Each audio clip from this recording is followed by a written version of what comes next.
உண்மையான காதலர்கள் இந்த கதையை ஒரு முறை கேட்க வேண்டும். ஒரு பெண் ஒரு பெரியவரிடம் கேட்டாள்.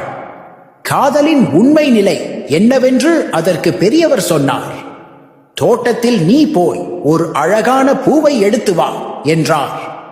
ஒரு நாள் கழித்து திரும்பி வந்த பெண் சொன்னாள், தோட்டத்தில் இருந்த பூக்களை பார்த்து கொண்டே இருந்தேன். ஒரு பூ மிக அழகாக இருந்தது. நான் அதைவிட மிகவும் அழகான பூவை பறிக்க சென்று விட்டேன்.